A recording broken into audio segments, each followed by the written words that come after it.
네, 여러분 안녕하세요. 같이 말씀 함께 큐티 나눔 시간입니다.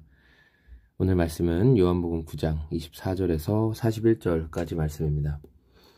오늘 말씀에서 예수님이 이제 눈을 뜨게 해주셨던 사람에 대해서 바리새인들이 계속 조사를 하죠. 첫 번째 그 사람에게 물어보고, 그 다음에 그 사람의 부모에게 물어보고, 이번에는 다시 눈이 멀었다가 보게 된 사람을 두 번째 불러서 말하는 내용이 기록되어 있습니다. 앞서 이 사람의 부모에게까지 찾아가서 당신의 아들이 정말 눈이 멀었다가 다시 본 게 맞냐 이렇게까지 추궁했던 이 사람들의 모습을 보았죠. 그러고서도 어떠한 자신들이 원하는 속 시원한 해답을 얻지 못하니까 다시 이 기적을 경험한 사람을 불렀습니다. 그래서 24절 말씀에 영광을 하나님께 돌려라. 우리가 알기로 그 사람은 죄인이다. 이게 무슨 말이에요? 그러니까 너가 지금 너의 눈을 뜨게 해준 그 예수에 대해서, 이 사람은 지금 정확히 예수님인지 모르죠. 근데 네가 그 사람에 대해서 영광을 돌리고 있는데, 우리가 알기로는 네 눈을 뜨게 해준 그 사람은 율법을 범하고 안식일을 제대로 지키지 않는 죄인이다. 이렇게 얘기를 해요.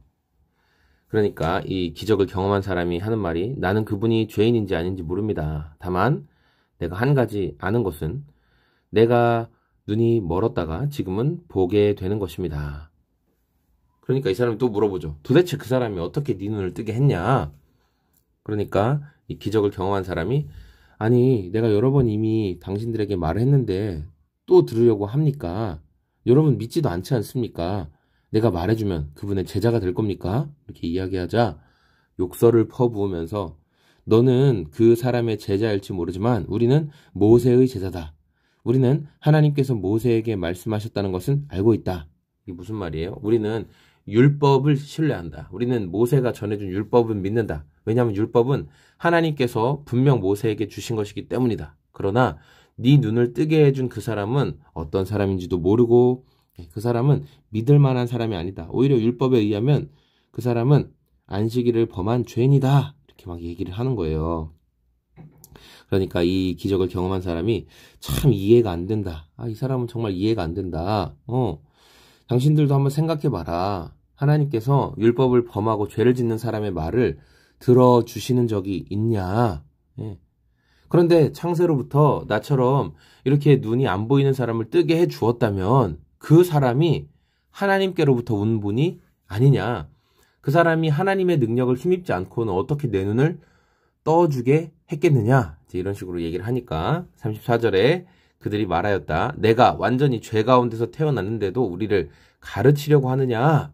그리고 그들을 바깥으로 내쫓았다. 이렇게 말하고 있어요.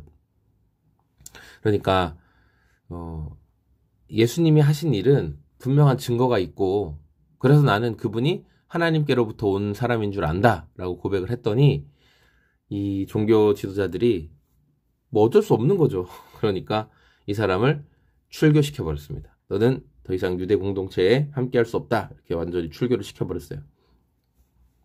여기서 끝나고 마무리 될 수도 있었는데, 신기한 거는 예수님께서 35절에 바리새파 사람들이 그 사람을 내쫓았다는 말을 듣고 예수께서 그를 만나 물으셨다. 내가 인자를 믿느냐? 이렇게 이야기를 하세요. 그러면서 쭉 그분이 누구입니까? 바로 너와 대화하고 있는 그가 너의 눈을 뜨게 해준 자이다. 이렇게 말씀하신 내용이 나와요. 그러니까 예수님께서 우리가 기적에만 집중한다면, 그러니까 예수님이 우리의 삶에 기적만을 보여주시기를 원하셨다면 지금 이 사람을 굳이 찾아가실 필요는 다시 없죠. 그리고 지금 이 기적을 경험한 사람, 눈이 떠진 사람 곁에는 어쨌든 종교 지도자들이 이렇게 살벌한 시각으로 이 사람을 바라보고 있었기 때문에 예수님이 다시 그를 찾아가서 내가 너의 눈을 떠주게 한 예수다, 뭐 이런 식으로 말하는 것은 되게 위험한 일이에요. 위험을 자초하는 일이죠. 그럼에도 불구하고 예수님께서 지금 그 일을 행하십니다. 왜냐하면 예수님은 기적을 보여주는 것만이 예수님의 사역이 아니었기 때문이에요. 기적을 통해서 구원을 주시는 예수님을 믿게 하려는 것이 예수님의 사역이기 때문입니다. 오늘 저와 여러분의 삶에서 말씀 묵상하면서 우리 삶이 좀 무료하고 익사이팅하지 않다고 생각되는 이유는 뭔가 기적이 나타나지 않기 때문에, 어떤 놀라운 일이 내 삶에 보이지 않기 때문에 자꾸만 실망하는 거죠. 내 삶은 너무 무료해. 내 삶은 특별한 일이 벌어지지 않는 것 같아. 내가 이렇게 기도할 때 어떤 대단한 일이 생기지 않는 것 같아. 그런 마음이 우리의 신앙생활이 무료하고 지루하고 너무 평범하고 이런 식으로 생각이 들지만 예수님은 기적만을 보여주시기 위해 오신 분이 아니다라는 사실 우리가 기억했으면 좋겠어요. 예수님은 오히려 우리의 삶의 말씀으로 그분을 믿게 하시고 우리가 말씀을 통해 내가 죄인 된 것을 비추어 보고 깨닫게 되고 그래서 죄인 된 우리의 삶이 예수님의 말씀을 통해 그분을 믿음으로 말미암아 변화되는 삶을 살아가기를 원하신다. 기적과 능력이 매 순간 나타나지 않더라도 우리가 말씀을 붙들고 또 주의 말씀 가운데 머물러 있으면 그 삶을 통해 우리를 변화시키는 주님이시다.